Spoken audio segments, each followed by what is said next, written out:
everyone. So today we're going to review the law of cosines and do a few more examples of that. And then we will also be looking at some examples of word problems using both the law of sines and the law of cosines. So I wanted to start with a warm-up. So I'm going to give you a couple of questions, and I would definitely recommend pausing the video and trying to do these yourself because this is based on stuff we did yesterday. So for both these examples, I'm going to draw a triangle, and instead of typically we've been finding all of the missing sides and angles in a triangle, these ones, just for the sake of keeping it shorter and simpler, we're just going to find one missing bit of information. So this first triangle, we know angle A, we know that side C has length 2, and we know that side B has length 8, and we're trying to find side A. So we're not going to worry about finding those two angles, we're just going to worry about finding side A. And then in the other triangle, we know the three sides, and we're going to try to find one of the angles. So let's say that we have sides of 10, 12, and 20. And let me just throw some labels on here. So this is A, C, and B. And in this question, you're specifically trying to find angle C. We're not worrying about the other angles. All right, so hopefully you were able to try these yourself, and now we'll go over how to do them. So both of these are going to be problems where you can use the law of cosines, and we'll talk a little bit after doing these two examples about how you can tell whether you should be using the law of cosines or the law of sines. So remember from last time, the law of cosines, and maybe let me write this on a separate sheet of paper. So the way the law of cosines works is if you have a triangle with your angles A, B, and C and your sides A, B, and C, there's basically three different kind of versions of the law of cosines because it doesn't matter what side is labeled what. So, you can either just kind of memorize one version and then relabel things, or you can kind of think of there being as there being three different versions. So the way that it works, usually this is kind of the most standard format, is C squared is equal to A squared plus B squared minus 2AB cosine of C. And so we talked about last time how you can think of this as being similar to the Pythagorean theorem. And then if you wanted to write it down for the other sides, well, so let's say that you want to put B squared here. That means that the other two letters have to appear in all the other slots, basically. So if you can remember the format for one of them, then you should be able to remember it for the other ones, because it's just kind of, whatever is on the left side, that will be, oops, and I did something wrong here. This should be cosine of B, right? So whatever side appears on the left side of the equation, that should be the same angle within the cosine. And then the other two sides should be the sides that appear throughout the equation. So this would be the third version. Okay, so let's go back to our problem. So in this one, if we're trying to find side A and we know angle A, well, that tells us that we're going to want to use the form of the law of cosines that looks like this. A squared is equal to B squared plus C squared minus 2BC cosine of A. So let's plug in what we have here. So we don't have A, so we'll just leave that. And then we know that B is equal to 8, so we have 8 squared. We know that C is equal to 2, so we have 2 squared. And then we have 2 times 8 times 2 times cosine of 88. So working all this out, we have, oops, that's the wrong color. We have A squared is equal to 64 plus 4 minus 2 times 8 is negative 16 times another 2 is 32. cosine of 88. And so if you type all of this into a calculator, you'll find that a squared is equal to 64 plus 4 minus 32 times cosine of 88 gives us 66.88. I should say approximately 66.88. And so if we take the square root of both sides, we find that a is approximately equal to 8.18. So that would be our answer. All right, so next one over here, in this case, we're trying to find angle C. So basically, if we're trying to find angle C, that tells us that we have to use the format of the law of cosines that has cosine of C in it, right? That's the only way we can really get C involved. And so that means we're going to use the version that looks like C squared is equal to A squared plus B squared minus 2AB cosine of C. So in this case, side C is 20. So we have 20 squared is equal to 12 squared plus 10 squared minus 2 times, sorry, I lost track of what side is what, 12 times 10 times cosine of C. And so the next step is going to be to isolate cosine of C so that we can use inverse cosine to find the angle C. So 20 squared is 400. So we have 400 is equal to 144 plus 100. So maybe let's just combine those. So that's going to give us 244 minus, and then we have 2 times 12, which is 24 times 10. So we have minus 240 times cosine of C.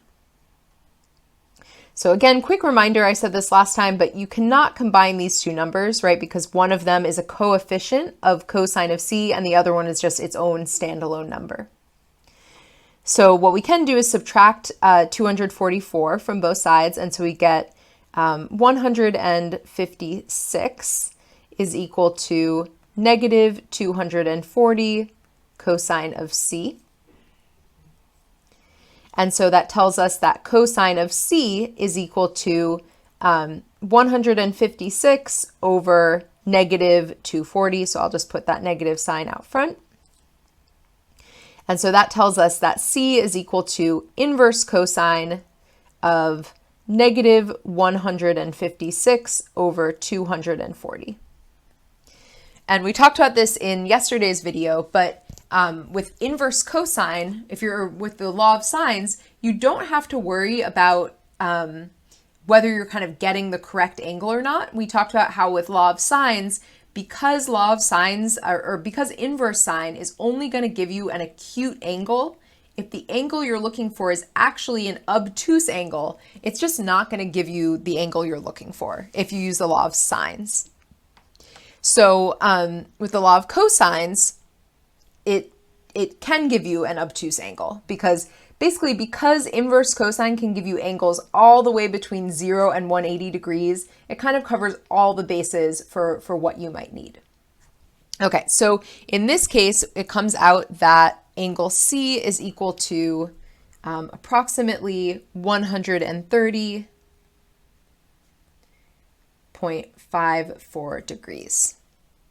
Which looks a little bit big to me based on the picture, but yeah. I'll double check the arithmetic and leave a note if something went wrong here, but I think everything is correct. So it might just be that the picture was not drawn to scale. Okay, so I briefly want to mention basically how you can tell whether to use the law of sines or the law of cosines. So let's also write down the law of sines on this same page. So again, the law of sines told us that we can use the same triangle, and the law of sines says that sine of A over A is equal to sine of B over B is equal to sine of C over C. So based on what information you're given when you're trying to find missing sides or angles of a triangle, that will dictate when to use which rule.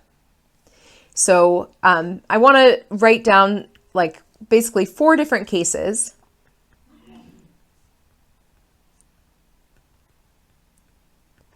So I'm going to write these in that same language we've been using of like side, side, or angle, side, angle, etc. So first example would be if you're given angle, side, angle. So what does it mean if you're given angle, side, angle? That basically means that, and maybe let me bring in some color here. So if you're given angle, side, angle, that means that you know 2 angles and a side that is between them. So if you have a triangle, that would mean that you, for example, maybe you know this side, you know this angle, and you know this angle. And so if that's the situation that you have, then the only really choice you have for what rule you start by using is going to be the law of sines.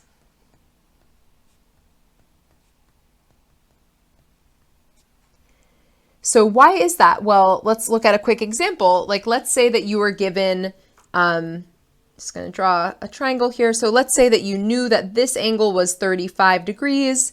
You knew that this angle was 101 degrees. You knew that this side was 5, and let's just label this A, B, C. So how do you know that you have to use the law of sines in this case to get started? Well, first of all, we can find angle C. Like anytime you have angle, side, angle, you actually know all 3 angles, because if you know 2 angles, you can find the third one. So in this case, we would have 180 minus 35 minus 101. So that's 180 minus 136. So that should be 44 degrees.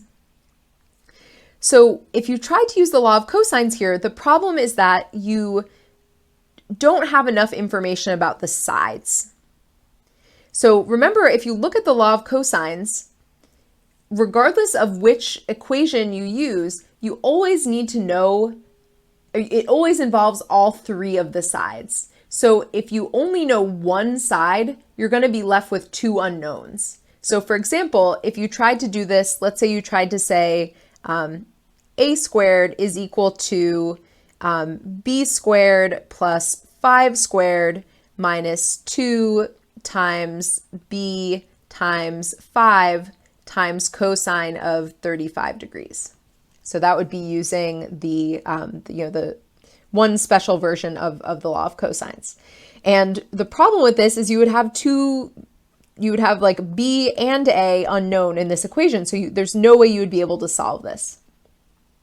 So as we go through writing out these different kind of types of information you can be given and what rule you can use, I don't want you to think that this is something you have to memorize. Really, like you can just try something and see, like, do I have enough information to use this rule? And if I don't, then that means that you probably have to use the other rule.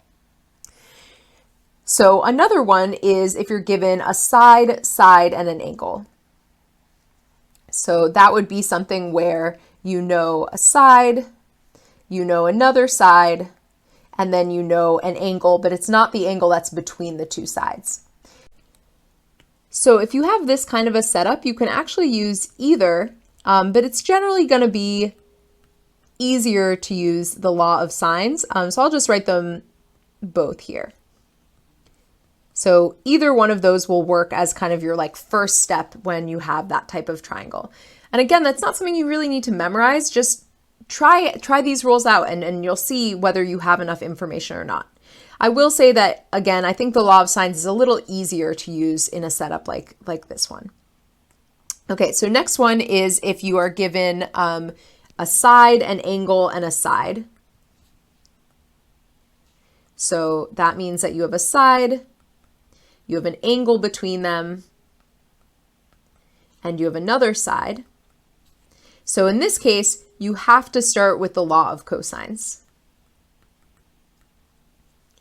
So why is that? Well, going over to the example we had that was like this. So this example was like that, right? We knew a side, an angle, and another side. And we talked about this in yesterday's video, but if you tried to use the law of sines here, you just wouldn't have enough information. Like if you tried to say sine of A, which is 88, so sine of 88 over A, okay, that's great, is equal to sine of angle B over 8, you would have two things you don't know. You would both not know angle B and side A simultaneously, and the same thing would happen if you tried to do C. So it just wouldn't work. So similarly, if you know all three sides, so that would be SSS,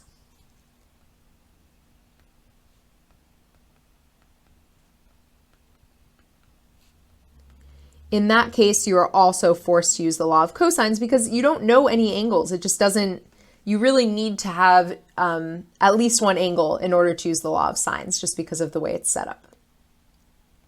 So these are just kind of telling you what you need to do first. Once you find like another, like as soon as you do one step and you know one angle or one side, then you can actually kind of proceed using either rule. So once you have found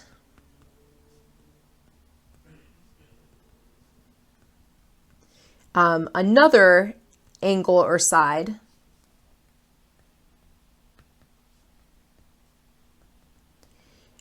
you can use either the law of cosines or sines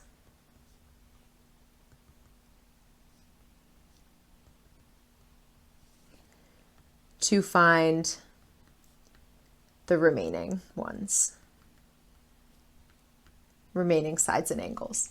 That being said, and this came up a little bit yesterday and I kind of brushed over it, but I talked a little bit about how, and actually we talked about this earlier today too. So when you're using inverse sine, you have to be careful, basically. If you're using inverse sine in this context, you cannot be guaranteed that just using inverse sine without doing anything else is going to give you the right angle.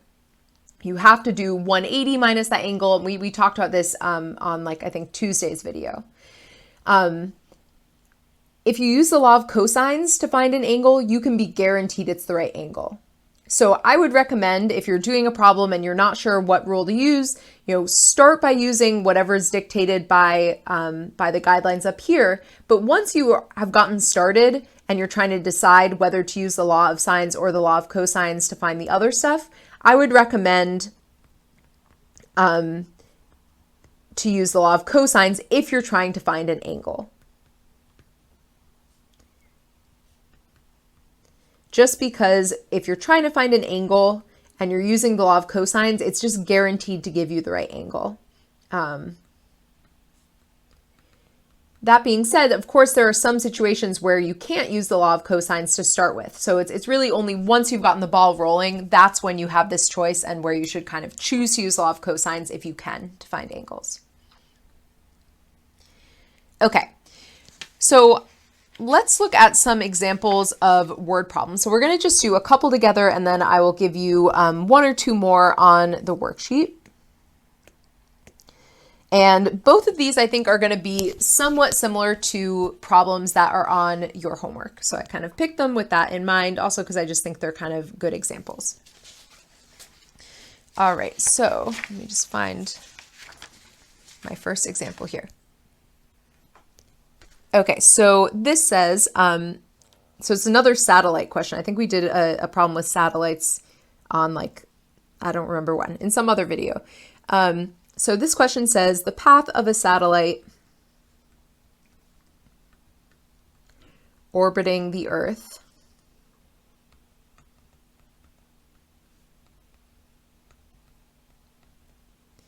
passes directly over two tracking stations.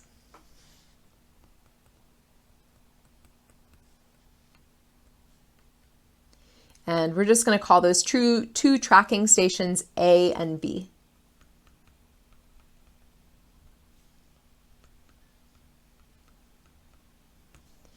And then it says when the satellite is at a certain point, to the west of station A. So station A is going to be to the west of B, and we'll draw a picture in a second and it'll make it more clear. But at some moment when the satellite is at a certain point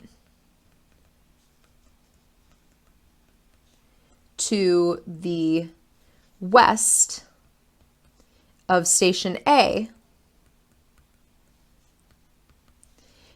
its angle of elevation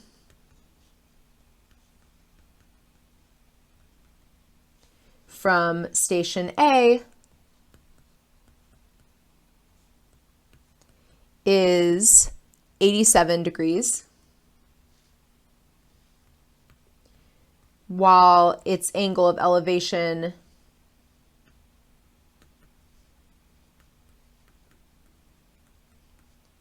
from station B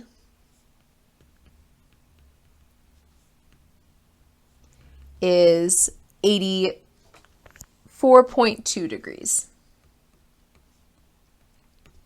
And so there's two different questions that we want to answer. The first question is to find the distance from the satellite to A.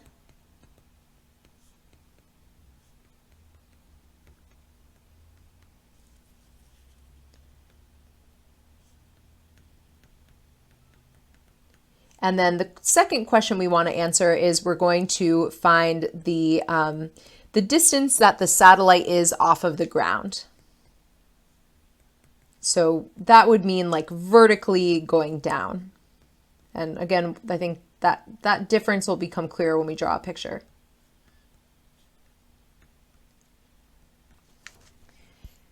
Okay, so a lot of information to take in here, but let's just draw a picture to clarify all the information we're given. So we have two stations, A and B.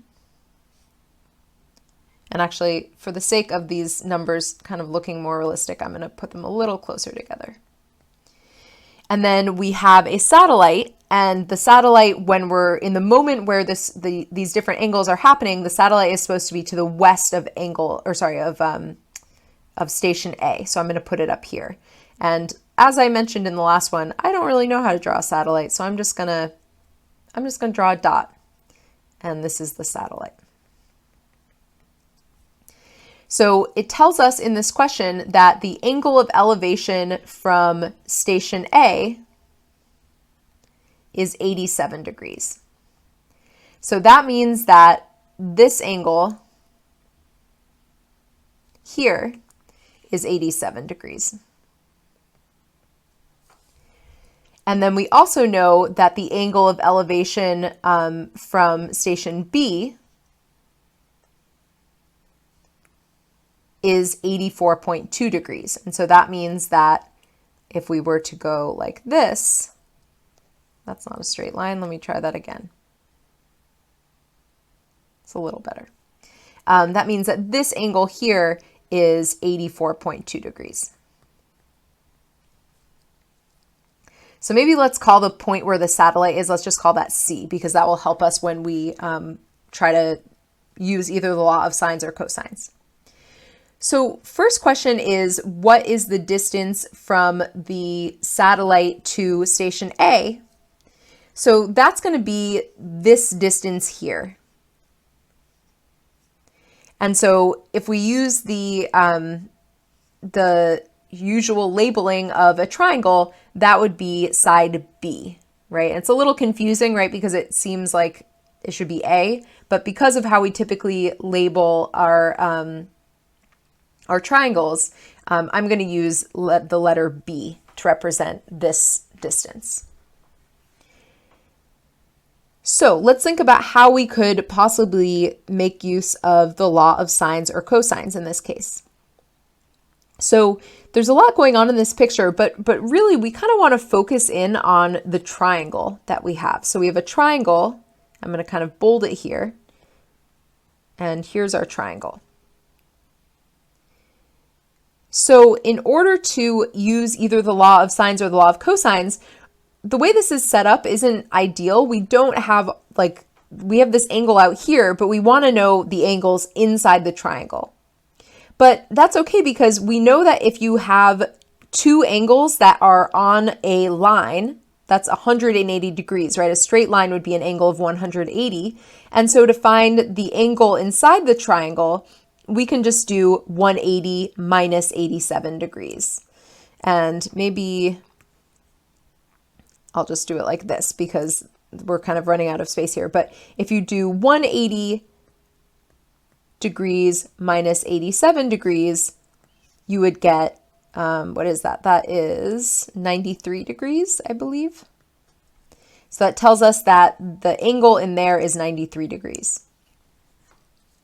And then we can find the remaining angle using the fact that the angles in a triangle add up to 180, right? So we can do 180 minus 93 minus 84.2, and that tells us that our remaining angle here is very tiny. It's an angle of 2.8 degrees.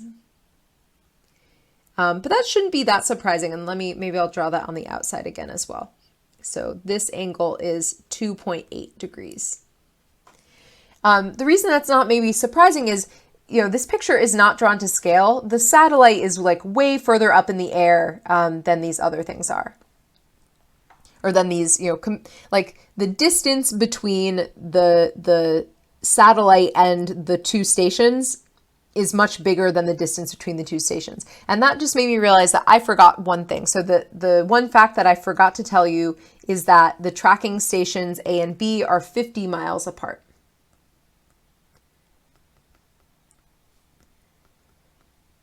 So that tells us that in this picture, the distance AB is 50. So maybe let's redraw this triangle. I think that will just kind of make things a little bit nicer because there's kind of a little too much going on in that picture for my taste. So here's our triangle. We know that this angle is 84.2. We know that this angle is 93 degrees. And we know that this angle is 2.8 degrees. And then we know that this side has length 50. So looking at the information that's given, we know an angle, a side, and an angle, and that tells us that we are going to want to use the law of sines. If you tried to use law of cosines, that would be totally fine. You would just see that you really wouldn't be able to get anywhere. So specifically, we're trying to use the law of sines to find side B.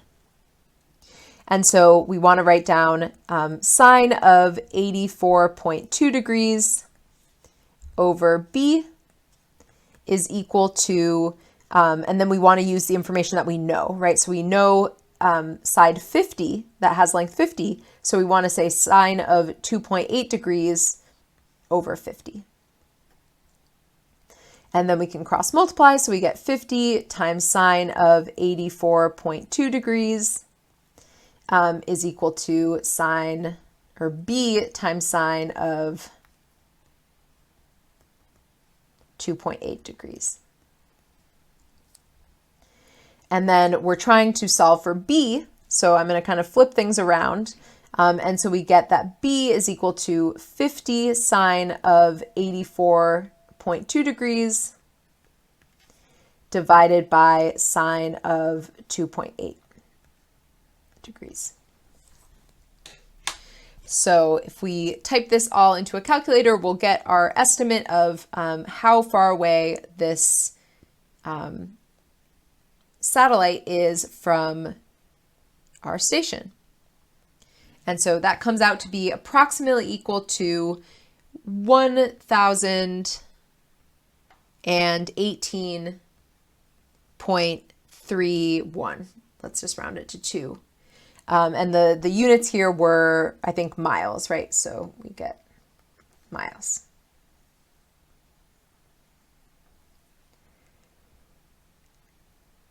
So the next question is, how far is the satellite off of the ground? And this is kind of a slightly weird question because, just for me at least anyway, I have like a little bit of trouble kind of visualizing the difference between what's going on in these situations. But let's kind of forget about the real world context for a second and just turn it into a geometry question, because then we don't really have to worry about like the curvature of the Earth and all the other questions that you might have about this. So if we're trying to figure out how far the satellite is off the ground, well, what does that mean in the context of this triangle? That would be if you were to measure straight vertically down like this. So again, I'm just going to redraw this because I think it will make our lives a little easier. And let me try to do a slightly better job than that.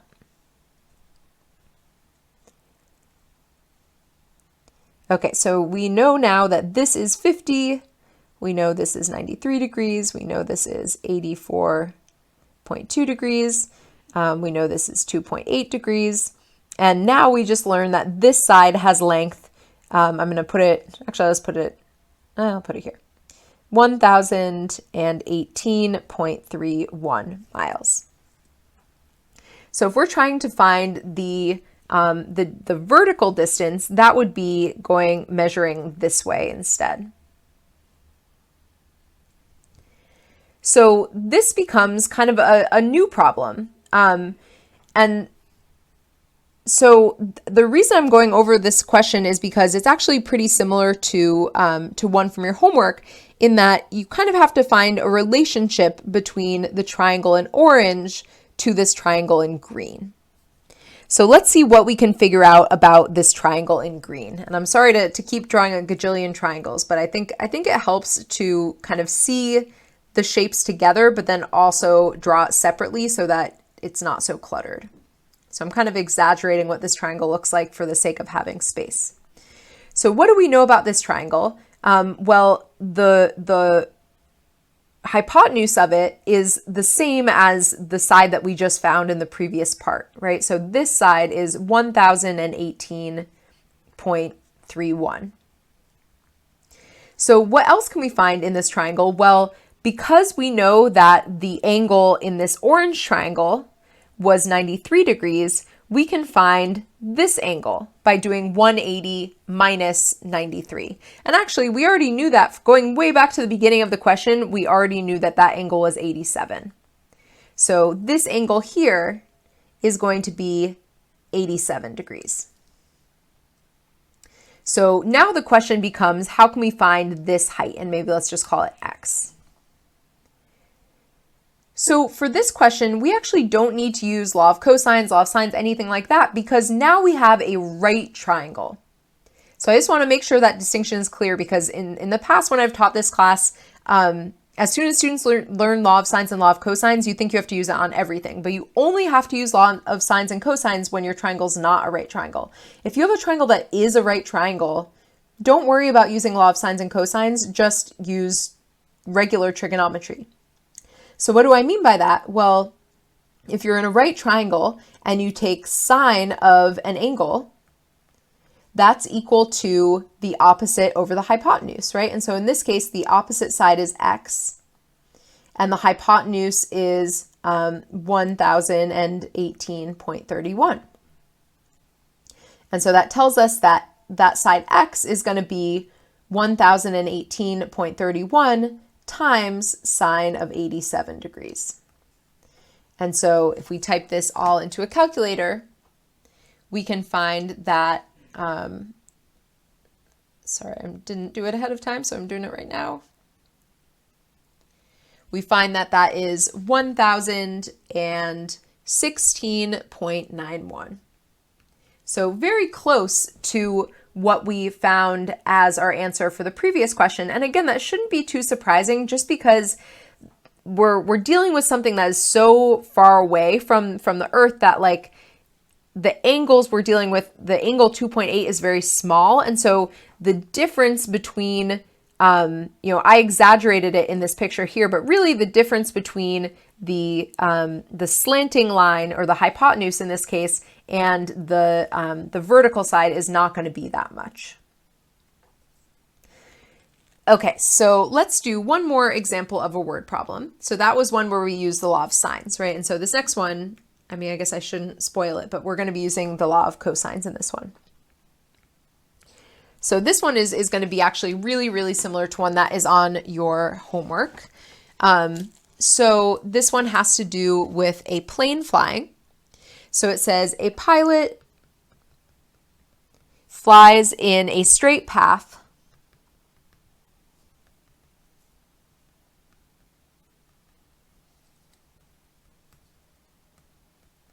for 1 hour and 35 minutes or 30 minutes. So I'll just say 1.5 hours.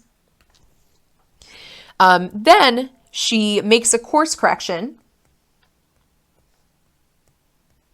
I appreciate the fact, this is from your book, I appreciate the fact that they made the pilot a woman. Just going to say that. So then she makes a course correction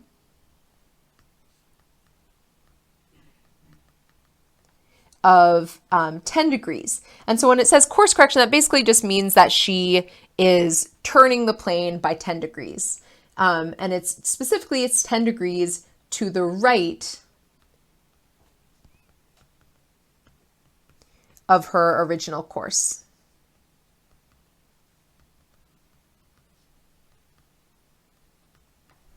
And then after she's done that course correction, then she goes 2 hours in the new direction.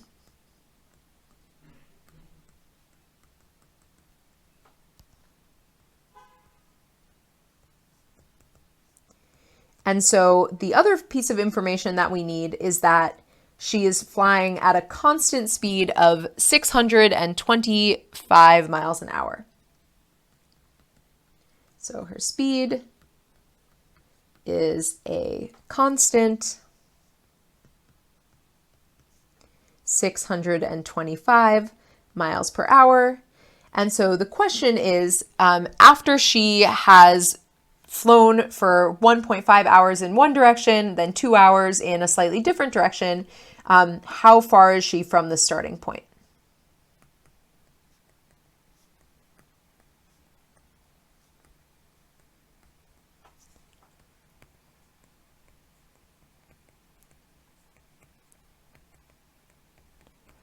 So again, let's draw a picture here. So you can kind of choose whatever direction you want to start, right? Because it's all kind of relative to itself. So I'm just going to draw something like this. And then it says that she changes her path by 10 degrees. So I'm going to kind of add like a dotted line for where she would have continued to go if she kept in that straight line. And then if she went 10 degrees to the right of that, that means that we're going to kind of, that's a little bit of an exaggeration. So maybe actually, it's probably good to have it exaggerated because otherwise our triangle would be very small and flat and it would be hard to see.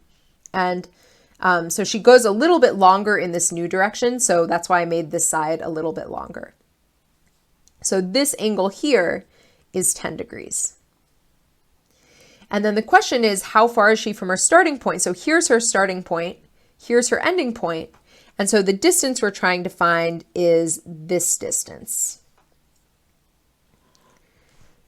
Okay, so on the surface, it kind of looks like we don't really know much at all about this triangle, right? We don't even know any of the angles. We don't know any of the sides. And we do know that we're trying to find this side, right? Because that's the distance from her starting point. So this is the start and this is the end. However, because we know that she went 10 degrees off of her original path, we can figure out what this angle is by doing 180 minus 10. Because if she had continued in a straight path, that would have been 180 degrees. And so we subtract 10 from that to find that angle is 170. Then we can actually find the lengths of these two sides because we know how long she was traveling and we also know what her speed was. So for the first part, if she travels for 1.5 hours and she's traveling at a speed of 625 miles per hour, if we multiply those two things together, that will tell us her distance, right? Because like, just think of an analogy, like imagine you're driving 60 miles an hour for 3 hours, you would do 60 times 3, right? And that would tell you your total distance. So similarly here, if she's doing 625 miles per hour, if we multiply that by 1.5, that will tell us her total distance. So 1.5 times 625 is equal to 937.5 miles. And then on the second part, she's traveling for 2 hours at that speed. So that one is just going to be 2 times 625. So that is 1,250 miles. And so now we can start to fill out some more stuff in this triangle. So this side over here, the first part of her trip is 937.5. And then this side over here is 1,250. So looking at the situation we have now, we have a side, an angle, and another side. And so this is a situation where you want to use the law of cosines. And like I said, you don't need to memorize that fact. You could try law of sines. You would see that it just wouldn't really get you anywhere. So we want to use the law of cosine. So maybe let's introduce some labels here that will help us. So let's maybe call this A, B, and C. So that means that we're trying to find side C, and that means that this side is B and this side is A. Okay, so the format that we're going to want to use for the law of sines is going to be, or law of cosine, sorry, is going to be the one that it starts with c squared. So c squared is equal to a squared plus b squared. So those sides we do know, minus 2 times a times b times cosine of c. So c squared we don't know. A we know is 937.5. B we know is 1,250, and then we have 2 times 937.5 times 1250 times cosine of our angle was 170 degrees. All right, so I'm just going to type this in all at once and we'll figure out what c squared is, and then from there we can figure out what c is. So 1250 squared, and then I have minus 2 times 937.5 times 1250 times cosine of 170. So I got a very large number, but that's not too surprising. So I got c squared is approximately equal to let's see, that's 4,749,549.42. And so that means that C is approximately equal to 2,179.35 miles. And that's our answer. And that's not too surprising because it should be pretty long, right? It should be longer. Like, because 170 is such a big angle, this third side should be almost as long as what you would get by adding up sides A and B. It's going to be a little bit shorter, right? Because otherwise it wouldn't be a triangle, but it's going to be similar to what you would get by adding up A and B. So it's not too surprising that our distance is over 2,000 miles.